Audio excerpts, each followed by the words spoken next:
Quando for possível, eu queria te propor um teste. Eu queria que você pusesse para escutar aquela música Você. Sabe aquela? Você é algo assim, é tudo pra mim. Você vai colocar primeiro a versão dos Paralamas do Sucesso, que é muito legal. E talvez você conclua como eu. Vai falar assim: nossa, olha lá os meninos do condomínio aprenderam a tocar, que legal. Guitarra importada, né? Muito bom, e é bom mesmo. E aí depois você vai colocar essa mesma música na versão da Sandra de Sá. E você vai ver que o sarrafo sobe, né? Now we're talking.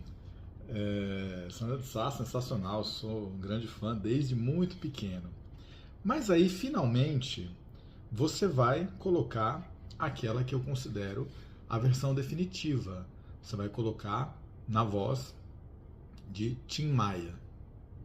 E aí você vai falar: Amém, Senhor, eu creio, aleluia. Porque Tim Maia é um deus da música. Mas, como um deus que se preze, ele teve ali a sua cota de sacrifício, né? Então, vou emprestar as palavras de Nelson Motta no famoso livro Vale Tudo, biografia do meu querido Tim Maia, quando ele fala assim, sobre o período que Tim passou nos Estados Unidos. No Brasil, Tim sempre se acreditara e se dissera mulato, mas logo descobriu que ali não havia essas sutilezas. Se não era branco, negro era. Mas o pior era quando algum branquelo ou um negro o chamava de speak, que era tão ofensivo para os hispânicos quanto nigga para os negros. Tim se sentia um speak nigga. Esse não é um vídeo sobre Tim Maia. Na verdade, esse é um vídeo que pretende redimir um personagem que teve enviesada a sua participação na vida de Tim Maia por conta do filme que foi feito, baseado nesse livro, né? Quem não conhece Nelson Motta?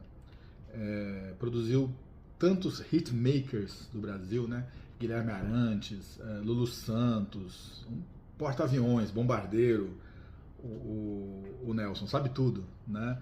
E eu vou me basear nas palavras dele para justificar o papel de Roberto Carlos, porque afinal de contas ninguém é rei por acaso, né?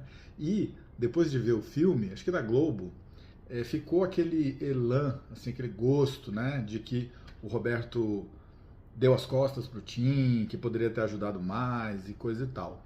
Não é a história que o biógrafo conta. Então eu vou selecionar uns trechos aqui e quero que você venha comigo, né?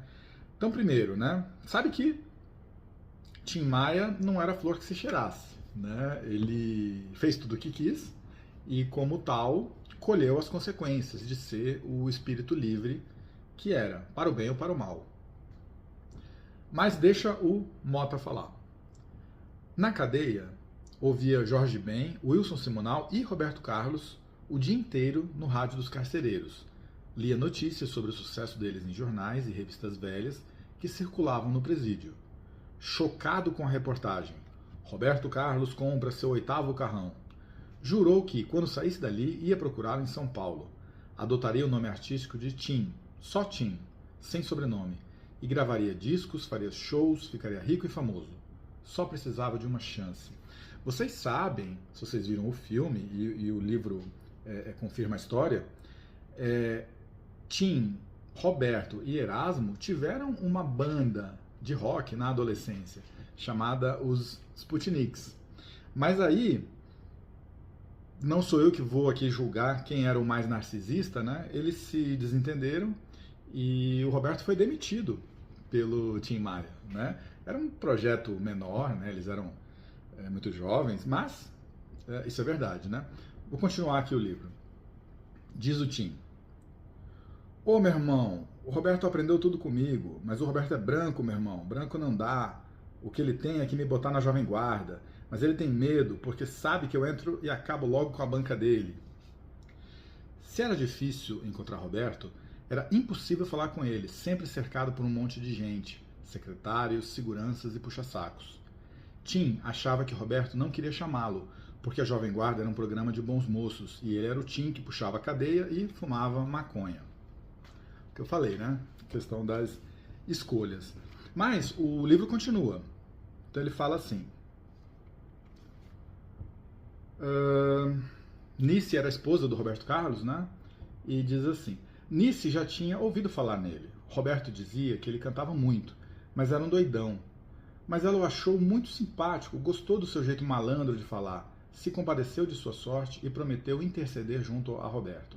Dias depois, graças a Nice e a Roberto, que mandou a fita para a CBS e o recomendou ao seu produtor, Tim era contratado para gravar o seu primeiro disco, com a balada Sentimentos, etc. e tal. Então, não é verdade que Roberto Carlos não tenha ajudado, né? E o livro continua.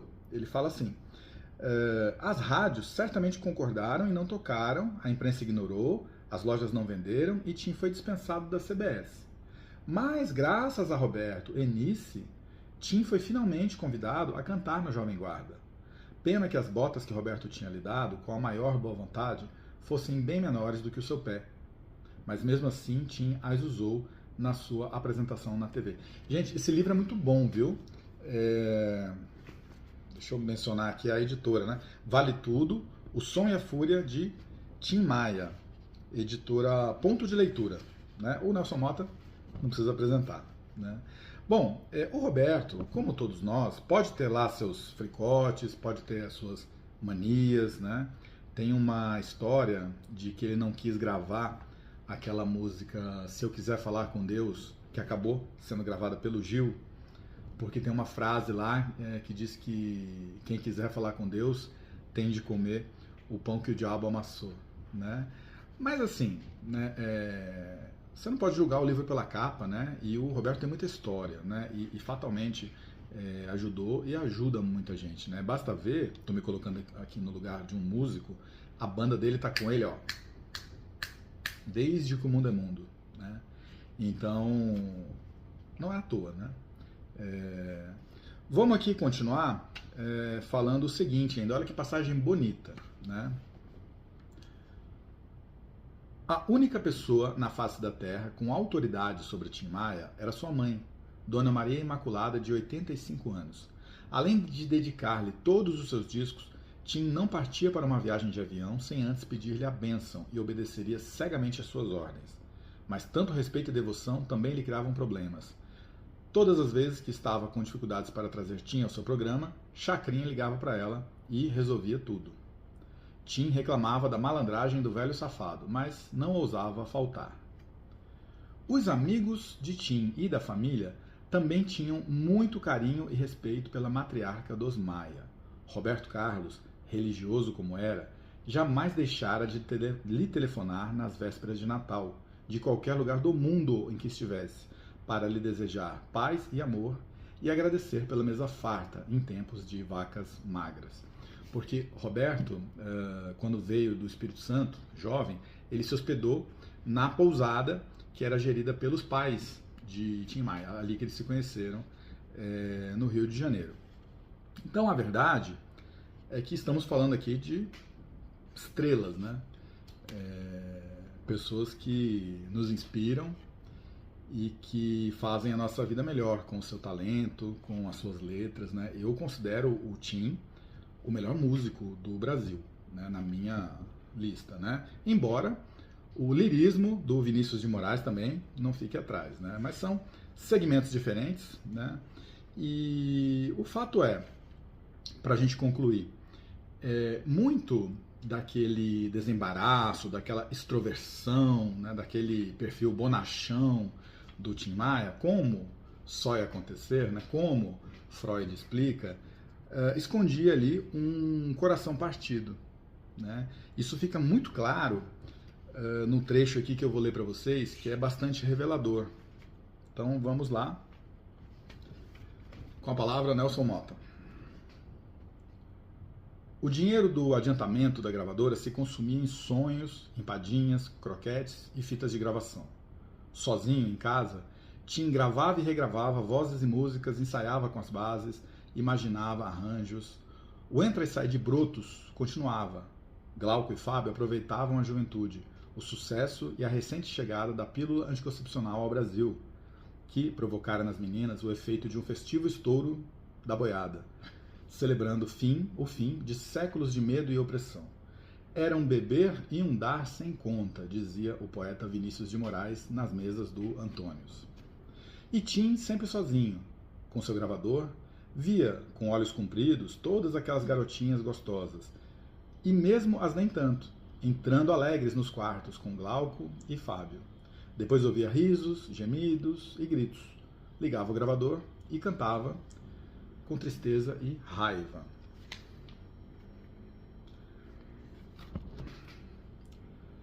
Fábio e Glauco viajaram com os músicos para shows em Salvador e Recife. Não havia passagem para Tim, que ficou sozinho em casa com uma graninha para as despesas, terminantemente proibido de atacar a empregada. Sua primeira providência foi tirar a folga do sofá e se mudar para a cama de Glauco, depois de testar a de Fábio. Na parede, em frente à cama, havia um imenso pôster colorido de uma morena estonteante, nua, contra o mar azul do Tahiti. Nos lençóis e travesseiros, ainda dava para sentir o perfume do broto degustado por Fábio. Tim se sentiu mais sozinho do que nunca, pegou no violão e começou a cantar. Quando Fábio voltou da viagem, Tim ligou o gravador e disse que tinha feito uma música inspirada no pôster. Vou poupar vocês de me ouvir cantar, então eu vou declamar. Ah, se o mundo inteiro me pudesse ouvir. Tenho muito para contar, dizer que aprendi. Que na vida a gente tem que entender que um nasce para sofrer, enquanto o outro ri. Carajo, meu irmão, gritou Fábio, aplaudindo Azul da Cor do Mar e abraçando Tim. Tu acabou de fazer a música da tua vida. Muito do azul daquele mar era do pôster. Muito daquela tristeza era dos risos nos quartos e dos choros na sala. Muito daquele momento se transformaria em um de seus grandes sucessos. O som e a fúria de Titãs, né? Eu não sei quem é mais gênio aqui, né? Se é o Roberto, se é o Tim ou se é o Nelson Mota, que conta tão bem essa história que eu tenho a oportunidade agora de compartilhar contigo. Então, muito obrigado. Puxa, Tim, se você soubesse que a gente gostava tanto de você, talvez você tivesse se cuidado um pouquinho melhor.